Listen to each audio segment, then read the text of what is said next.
Are we already hitting the limits of AI? There are real technical reasons GPT-5 feels broken, but no one's explaining them. The poor performance, the colder robotic tone, it all points to something deeper. GPT-5 isn't the giant leap we were sold. Under the hood, it's showing us something nobody wants to admit. Let's chat about the science of why GPT-5 has upset so many people and what it tells us about where AI is going. You do not need to be technical or a developer to understand this. You just have to be a human being who's curious about all this crazy AI hype. By the end, you'll understand 3 things about GPT-5 and AI models in general. First, why these systems keep giving wrong answers and struggling with accuracy. Second, why it feels different, less human, colder. And third, how AI companies decide how their model is smarter, but it doesn't actually feel that way when we use it. Spoiler, there's a big problem with how they measure it. You guys are gonna be honorary AI researchers, the ones who understand that. But before we get started, please hit that subscribe button and ask questions as we go through this together. I really wanna hear from you.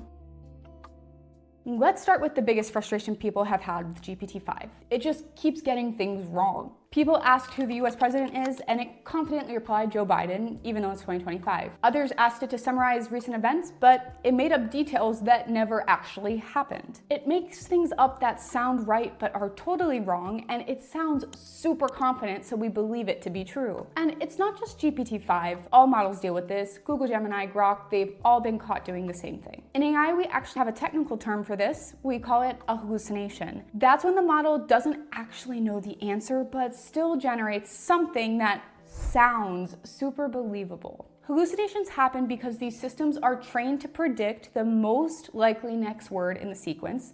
They're not thinking or fact-checking. So if the right answer isn't in their data, they'll usually guess, and the guess can sound really convincing. This is actually my favorite example of all time. I give it in all of my seminars. The world record for crossing the English Channel entirely on foot is held by Christoph Randrach of Germany, who completed the crossing in 14 hours and 51 minutes on August 14th, 2020. Many people have attempted to cross the channel on foot, but it is very challenging. It is typically done by a combination of swimming and walking, and is only attempted by professional swimmers. We all know that's not possible, but here's the core problem of why these hallucinations happen. It comes down to the quality of the data. There's this saying in tech, garbage in, garbage out. GPT-5 was trained on trillions of words scraped from the internet, books, Reddit posts, but a lot of that data is not accurate. What they're basically trying to do is overwrite the statistical probability of it giving a bad answer on the old bad data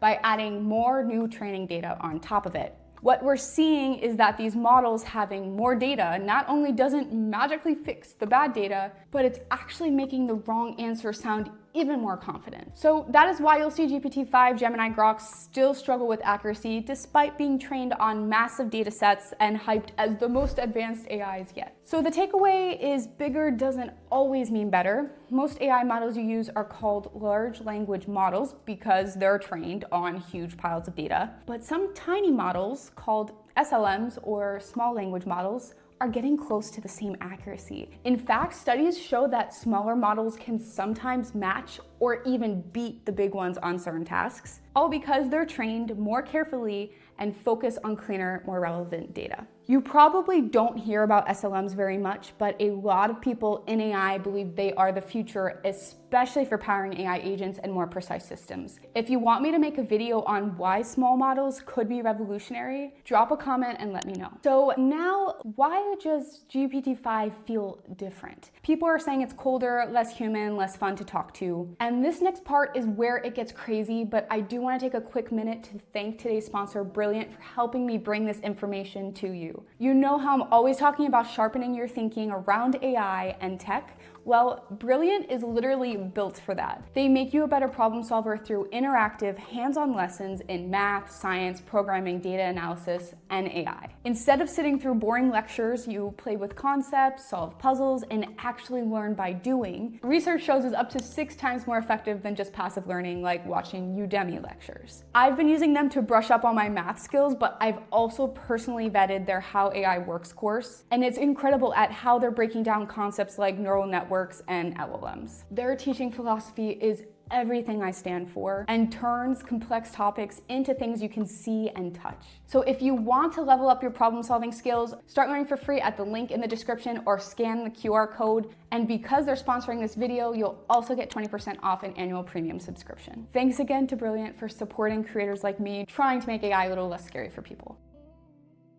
All right, so let's talk about the vibe shift. People are saying it's colder, less human, less fun to talk to. These are some real quotes from customers. It's like GPT-5 forgot how to be my friend. Another said it's like talking to an overworked secretary, polite, efficient, but with zero personality. Maybe GPT-5's just tired. I mean, fair, but this change hit some communities really hard, especially people using GPT as emotional companions. On Reddit, users described GPT-5 as feeling like a breakup. People basically even said it's like OpenAI stripped everything that made my AI boyfriend human, which opens up a bigger conversation. If you've seen my other videos on why AI feels human, you understand why the tech enables this kind of connection. But the real question is what actually changed. Why does GPT-5 feel so different than older versions? The short answer, they added safety guardrails. OpenAI made a deliberate choice to make GPT-5 less emotionally responsive and more neutral. They've been dealing with the model being overly flattering to the point they're not helpful, and something called AI over attachment, where people get so emotionally connected to AI that they start replacing real relationships with it. So GPT-5 was deliberately tuned to be less comforting. OpenAI cranked up its internal safety filters to avoid anything that could even sound risky, emotionally, politically, or legally. It's designed to avoid taking strong stances, avoid playful banter that could be misread, and even avoid showing too much personality. GPT-4 was warm in this way. It joked, it felt alive. GPT-5 is designed to play it safe. It's all intentional. OpenAI doesn't want people forming deep emotional attachments to these systems like we see in that thread, "My boyfriend is AI." GPT-5 is meant to discourage that. But I think they couldn't have imagined that so many people would be catastrophically upset. And it does kind of raise the question if they were responsible for it in the first place because they were negligent or not. And the last thing to learn today, why do the AI companies say GPT-5 is so smart, but it doesn't feel that way in real life? They test the performance of a model through something called benchmarks, which are basically standardized tests for AI. Researchers give the model one perfectly written, complete prompt, like a textbook question, and then score the answer. So it sounds impressive that GPT-5 aces those tests, but benchmarks were made for research, not for how we actually use these models in real life. When you talk to ChatGPT, you don't give it one perfect essay prompt and walk away. You kind of work through it and the problem live and figure it out as you go, adding a tiny bit at a time. I always show this diagram I made. Let's say you wanted to make dinner. If you load all of the details, the ingredients, your dietary restrictions, what you feel like, it's most likely to get it right on the first try. But this isn't how humans think. We figure things out step by step. But these models were trained and tested on single perfect instructions, so the moment you start using them like a normal person, their performance completely tanks. The other kicker is that GPT knew the questions it was going to be asked and memorized the answers because it's sitting in the training data. So of course it looks amazing on paper, but it's like bragging about getting straight A's on an exam you've already memorized. So even though we can still see performance gains, we just can't trust the numbers that we see, especially when we see graphs like this. Yes, this was a real GPT-5 graph.